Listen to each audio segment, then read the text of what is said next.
So I'm going to throw up another diagram for you here. We're going to dive into the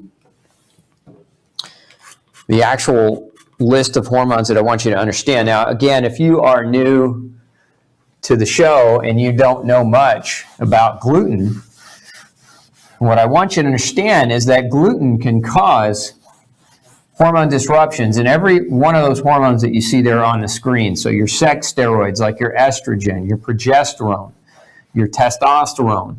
You also want to understand that it can cause disruption in your stress hormones. That's your cortisol.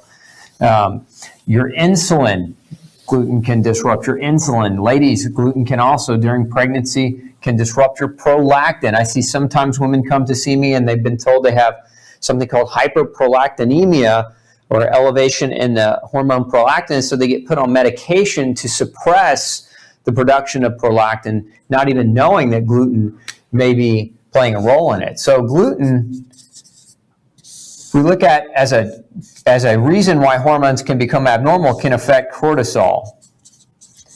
It can affect insulin.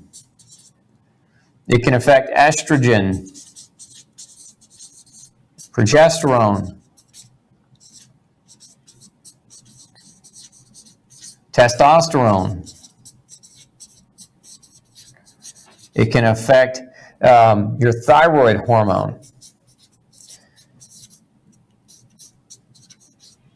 It can affect prolactin. So this is the list I'm going to go off of tonight. Now, there are more hormones than these ones I've got listed here, and we certainly could dive deeper into more, but I want to kind of stick to some of the core ones, because these are some of the bigger ones that we'll see creating a problem. So let's talk about it. So really what I should say is not just gluten, but I should say gluten/grain.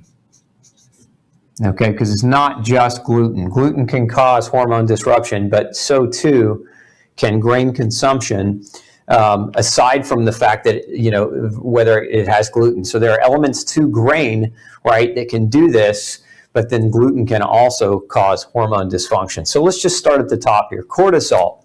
One of the elements that we know is that gluten acts, when gluten comes in, it causes an inflammatory response. So we get inflammation.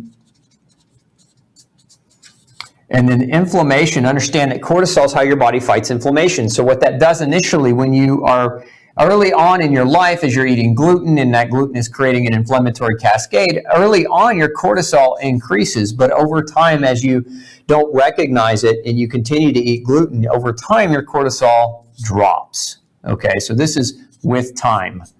Your cortisol levels drop. And when your cortisol levels drop, what happens is the inflammation becomes more pronounced. You increase the perception or the way the inflammation is actually affecting you. In essence, remember, cortisol fights inflammation. This is why if you go to the doctor, a lot of times, especially if you've got like chronic pain, like a shoulder issue, like a frozen shoulder or a knee problem, what do they inject into your joint? What they generally will inject is what's called a corticosteroid. And a lot of times, maybe they won't inject it into your joint. Maybe they'll give you what's called a Medrol dose pack or a steroid dose pack, where you take steroids at high doses, and then over a period of 7 to 10 days, that dose tapers down. What they're actually doing is they're giving you a form of artificial cortisol to fight the inflammation, right? Instead of addressing where the inflammation comes from, they're drugging you with something unnatural to fight the inflammation for you. Now, again, if you are eating gluten and that's driving up your inflammation and over time reducing your body's ability to keep up with the inflammation by making enough cortisol, what ends up happening when you take that artificial cortisol is you get some relief, because cortisol is a very strong hormone and it can work really effectively initially at reducing pain and inflammation. But what happens with the steroid, with cortisol, so when you take the medicine itself, it actually leads to reduced muscle. So you get muscle loss, you get bone loss if you're on steroids for long periods of time. So many of you may be taking like low doses, 2.5, 5 milligrams of a corticosteroid on a daily basis. I've seen some doctors do this where they just put you indefinitely on a corticosteroid. You have to understand that steroids also cause immune suppression. So they predispose you to developing chronic degenerative problems, but also predispose you to developing infection. through the immunosuppression. So again, you use that cortisol artificially. These are the side effects. Now, nutritionally, cortisol causes vitamin D deficiency and magnesium and calcium deficiency and zinc deficiency, and that can create big problems. So again, the gluten-induced inflammation is what affects the cortisol. Initially, in the beginning, it increases it, so we might get an elevation, but over time, it actually depletes your adrenal organ reserve. And so over time, your ability to produce cortisol to match the inflammation caused by gluten is diminished. And so again, this is one route that many people take. They just don't know of another route, so they go that cortisol medication route. But really what we should do in this scenario is we should not go cortisol, but we should go gluten-free. And this is part of why I wrote No Grain, No Pain. So those of you who have read the book understand that I wrote in depth about something called the gluten muscle wasting cycle. What you have to understand, I said that cortisol causes too much over time, causes muscle loss. So one of the things that we'll see is a person who's medicated for their pain for long periods of time, their muscles will atrophy. And when their muscles atrophy, what happens, remember, your muscles hold your joints together and allow your joints to move. And when your muscles atrophy, what that does is it compresses the joints so that when you go to exercise, when you go to use those joints are now working under compression because the muscles around them have shrunk. And so it grinds the joints and it creates an arthritic process earlier in your life over time. So when you're trying to work against drug-induced muscle loss, and you're working on joints that are now further compressed because of that muscular atrophy, you can actually, basically what it does is it deters you from ever wanting to exercise. And then subsequently what happens, this leads to not necessarily fat gain, but for many people, I should say not necessarily weight gain, but it leads to fat gain or fat mass gain.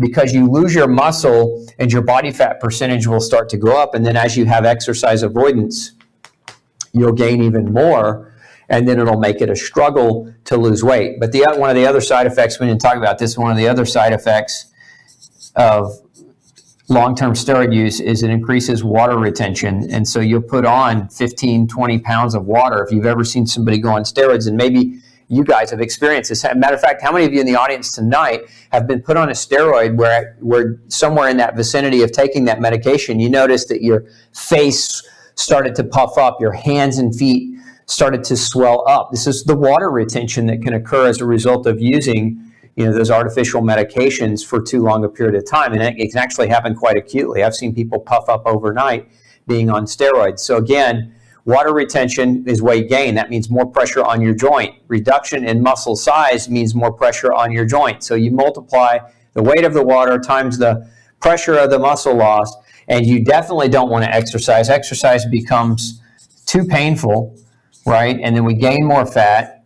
And then as we gain more fat, guess what happens? That feeds right back into not wanting to exercise. It feeds back into kind of a sedentary style. So gluten can definitely create an inflammatory cascade that leads to, over time, a depletion of cortisol. Now, there's something else that gluten can do. Let's move on, because otherwise we'll be writing a book about all this. So I got to move on from cortisol. Let's talk a little bit about insulin. So this is more one where it's a grain impact more than it is a gluten impact. A grain is super high carb, so it's very high carb. And that high carb effect, especially wheat is extremely high carb. It's going to lead to an increase in glucose. And that increase in glucose is going to lead to a response. Your pancreas is going to increase the insulin production as a result of glucose. Let me draw you a deeper picture on this. So if we look at the bloodstream, and then we look at, let me draw this out for you. So here's your pancreas. So glucose kind of looks like a stop sign, okay? And once it hits your blood, it's traveling through your blood. It stimulates a message, so it sends a message to your pancreas. So think about that as if you eat food that stimulates extra glucose. That's step one. It's kind of what you eat. Now, food will do that, but stress can do that too, and that's why chronic stress can lead to so many different problems. So stress can increase your glucose. Interestingly enough, too much stress increases your glucose because this is one of the other impacts of cortisol. When you eat too much grain, it dumps, the inflammation happens, and then that creates cortisol. But remember what cortisol does to your liver. Cortisol actually travels to your liver and tells your liver to dump glucose into the bloodstream. Remember, cortisol is a stress hormone, and generally when people are under stress, it's acute stress, which is a healthy form of stress, not chronic. Acute stress, the reason why cortisol tells your liver to dump sugar is because you need that glucose to generate energy very quickly to escape or to run or to fight, right? That's the whole premise of acute stress. It's the chronic stress when cortisol's elevated for long periods of time, telling your liver to dump more sugar. That's why stress can also increase your glucose. So we'll call this step 2, this pancreatic response. And the pancreas responds, we'll call this step 3, by producing the hormone insulin. And so now we have this insulin. Now, what is the job of insulin? Every one of your cells on their surface have an insulin receptor. We'll just abbreviate that as IR, insulin receptor. So insulin then will come and it will attach to the insulin receptor. This is kind of like a lock and key mechanism, okay? And then that sends a message through the cell to open up. There's a specialized door on the surface of your cell. It's called a GLUT door. We can call it a glucose door, but its formal name is a GLUT door. And then once that opens, then glucose can come into the cell, and then we can make energy. So all this has to happen, right, as a result, again, of glucose communicating to the pancreas. Pancreas responds by making insulin. The insulin communicates to open this door, and then we can get the glucose from the blood into the cell to make energy.